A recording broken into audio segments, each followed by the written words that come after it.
Ladies and gentlemen, welcome back to the channel. I'm Lennon, how you guys doing? And it's yet another Sunday, so it is yet another time for yet another faction focus. And today we are taking a look at one of my favorite factions of all time, so let's get into it. But before we start, I just want to say thank you guys for the love and support on the last few videos. And I did mean what I say. I am really open for feedback in this kind of video, so if you do see something that you're like, oh, he could use this, he could do that better, please let me know in the comments down below. So without further ado, let's get into it. And today we are taking a look at one of the successor kingdoms, and that is Baktria. And Baktria is one of my favorite factions, and I'll show you guys within this video exactly why that is. So of course we have the successor kingdoms passives, which is a lot good, minus 50% resistance to forest occupation, and we have major diplomatic penalty with Hellenic factions, which will not slow us down in the start of the campaign. It might only be more interesting in mid to late game for the campaign. As Baktria, you have pretty decent passives, which is plus 20% wealth from all commerce buildings, which can help building up your culture and your income and your economy. And we have multiculturalism, minus 100% public order penalties due to presence of foreign cultures, which is absolutely amazing since you are Hellenic and most of the factions around you are not. So with that being said, let's get onto the field and I'll see you guys in a second. Okay, so here we are on the campaign map as Baktria, and as you can see, Baktria has a very interesting starting position, which is right on the edge of the map. So that means that you have a really provisioned starting place, because on north is nothing, in your back is nothing, and to your south is Aracosia, which, if you take a look at diplomacy real quick, is one of your closest friends, where you have a non-aggression pact and a trade agreement to begin with. So basically you have a very blessed start with two provinces that are basically pretty much safe through the entire game, because once you start expanding, these home provinces will be very close guarded, very in proximity of each other. So one little army could circle these four settlements just in a defense situation. So with that being said, that is already one of the things why I love Baktria. It's just a very unique playstyle with being placed on this edge of the map. If we take a deeper look into our diplomacy, you can already see we already departed from the Seleucid satrapy, so we are independent, and that's probably why the Seleucid hate us, and basically everyone else hates us. But if we take a look, we have no allies and no wars to start with, but we have a few friends, which is the Aracosians and the Hieronymi up here, with a pretty decent trade agreement so far. So what we want to do is basically expand westward, and I think a good start is the Dahe and Parthia and Arya to be your first targets. And this is where the passives of Baktria come in really handy. You have the minus 50 foreign occupation and the minus 100% public order penalties from foreign cultures. So that means you have a lot more opportunity to expand quickly without being bogged down by all the other cultures that are around here, like the Eastern cultures and the, nomadic cultures. So that gives you a little bit of an opportunity to expand pretty quickly in the early game. Then if we take a look at army-wise and units, Baktria has a really broad roster. They have basically everything you'll ever need in this game.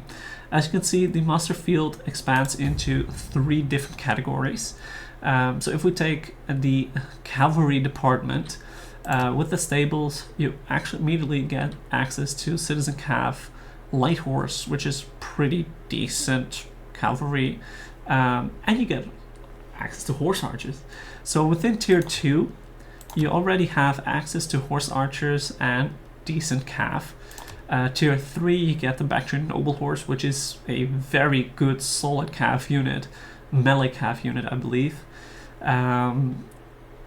Spear cav, so bonus versus large as well. But a very decent cav unit to hold everything here in the east.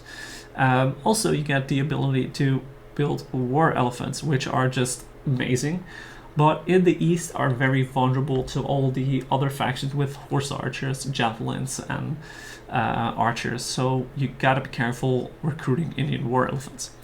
In tier 4 you even get more. You get armored elephants, you get Hellenic cataphracts, and Bactrian royal cav. So you have every tier of cav that you need to support your army through the entire game, with amazing shock cav, very decent melee cav with also a very big charge bonus, same kind of charge bonus as the Hellenic cataphracts, which is absolutely insanity, since these guys, oh wait, these guys are basically the same, but still, yeah, okay, they have poor defense, but you get decent shock cav, you have very decent melee cav, you have elephants, you have horse archers if you want. So cav wise is really broad. If we take a look at the missile line factions, you get even more horse archers, different horse archers, which I don't know the difference exactly. And peltists, you upgrade them to horse skirmishers, Bactrian peltists, and the Persian light archers, which are a very good one as well. And then the elite Persian archers as well. And from, I believe, one of the first buildings or your main building, you already can build Eastern slingers as well. So you have slingers, javelins, horse archers, horse skirmishers, peltists, and archers. So basically everything you need. And then we take a look at the barracks. You get Hillman levy pikes from very early on, so you have a decent pike line to hold. You have some Hillman axemen to get on your flanks. And once you start upgrading that, you upgrade to better pikemen and also citizen cav. So both options gives you access to cavalry, which is very intense, very good indeed. If we take a look at the hoplite barracks, it also gives you access to Indian war elephants. So it doesn't give you access to the better cav, but it still gives you access to your elephants, which is an option if you need to. We upgrade towards thorax pikes, which is the best pike unit in the game. I don't know if in the game, but they are a very sturdy pike unit. You get some extra thorax hoplites and thurio spears, which we discussed with the Athens video as well, are very good on the flanks, warding off cav, throwing javelins in flank.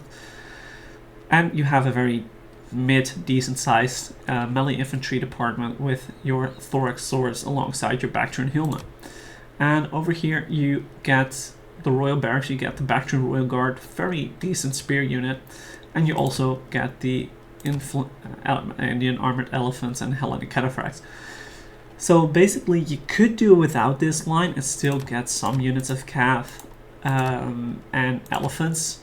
But in some provinces, I probably would recommend building either two of all three of them, just to make sure you have your entirety of your army towards your position for your availability. So if we take a look at, I think that's most of what we just done. Expansion wise, yeah, it's basically just go west. You could go north. This territory is very empty, very harsh, so it takes you a while to get anywhere. I think if you want to do quick expansion, you probably should head west and southwest. Take this department, and then you should have a very interesting war with the Seleucids and the rest of the satrapies. So you're gonna have a fun time just getting everything here with your assortment of army choosings. There's always a different army you can choose and a way to get ahead of whatever it is that your enemy is putting towards you. So for a challenge campaign in a This Is Total War, I would highly recommend this. It's a really fun campaign. It's a bit harder since you have the Arcosians in your face straight away. But take them over here and just take this out, go south, so you have your back is warded off and your south is pretty much safe. You do have a big front line, but it's still very much contained to like a few cities. So all in all, great faction, great playability, great variety in units and army composition. Sorry. So I would definitely give this faction a 9 to a 9.5 out of 10, just on the way they play and how fun they are to play, and in a normal campaign or in a challenge campaign. In modded, they are sometimes a little bit more difficult, but still a really fun campaign. So with that being said, I just want to say thank you guys for watching. Hopefully you guys enjoyed. If you did, be sure to leave a like, leave a comment, don't forget to subscribe, and I'll see you guys next Sunday. Peace!